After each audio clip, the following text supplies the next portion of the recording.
By talking about bank accounts. A lot of banks charge a monthly service fee, and that's usually around $10. Now, it is harder to find these days, but you can find them that will not charge you a service fee, especially if you're a full-time student, or some of them have deals where, like, if you use your debit card 10 times in a month, they don't charge you. But it is worth seeking that out because when you think about it, times 12 months, that's $120 a year. That's a lot of money. So if you can avoid that, you definitely want to do that. And then there's, of course, late fees. And late fees are always just a waste of money. Now, sometimes they really, truly cannot be avoided, but most of the time it is just bad planning or being forgetful. And those are usually a minimum of $20. And again, that's just money that's wasted. If you can avoid it, it's so much better to do that. So it's better to take the time and plan accordingly so that this doesn't happen. Insufficient funds fees, that's where, you pay something, the money wasn't in there, and it automatically tries to draft out. Those can be really expensive because usually the bank charges you about $30, and sometimes you get an added $30 from the place that tried to take the money out to begin with, whoever you were trying to pay.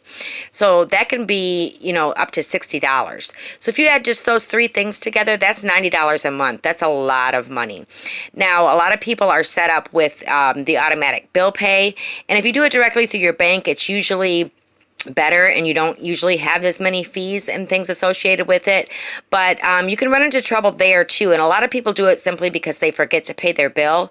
But if you're someone that's prone to forget to pay your bill, then more than likely you're going to forget that the money's going to be coming out, and you can mess yourself up when you look at the balance, not thinking that tomorrow you've got $60 coming out and you might spend that money.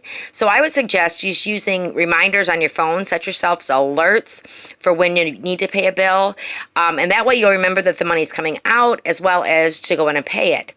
And then we have the little processing convenience fees that are charged. It's different for different things. Years ago, I had, when I was paying rent, if I physically walked over and gave them a check, they didn't charge me anything. But if I went through the rent portal, it charged me $20 a month. That is a ridiculous amount of money. And usually when you go in to pay these bills, it'll say, it'll ask before you submit the final payment that you're going to have to be charged this convenience fee. Now, it's tricky with some of these because, like with the electric company and sometimes the water and cable and different places, if you do an electronic check, they don't charge you anything. But if you use a credit or a debit card, then they charge these fees. Now, most people these days don't like to mess with checks, but honestly, it's not that big of a deal. You can order a box of 6 books of them for like $18 through Vistaprint. And stamps are so cheap now, for different things like your car note, it might be worth sending the money in rather than paying a $10 convenience fee just to pay the bill. Now, you have to plan ahead for this, and you would have to put an alert in your phone to make sure you mail it out on that day so that it will get there in time before the due date, so you're not charged a late fee. But it just takes a little bit of getting used to, and you don't have to balance checkbooks anymore. It's very easy for you because you can just go in to the online app and look and see what's come out and what hasn't and what's going on. And it might be worth it to you to pay these convenience fees, and you may be somebody that absolutely needs to do the automatic bill pay, but I just want you to take a look at what is going out and where it's going, and if there's a way that you can avoid it, because it could add up to a lot of money. Now, I just put down some random different fees that I have been charged on different things here, but if you add all that up, I've got $20 for the rent, $7 for the electric, $4 for these are little fees, but they add up. $7 for cable, $10 for the car note, $7 for insurance, $3 for miscellaneous like credit card bill, and the phone companies. Now, you got to watch them because they all have different rules. Some of them won't charge you to come into the physical location to pay it. Some of them do charge you if you come in. Same with paying it on your phone versus paying it, online.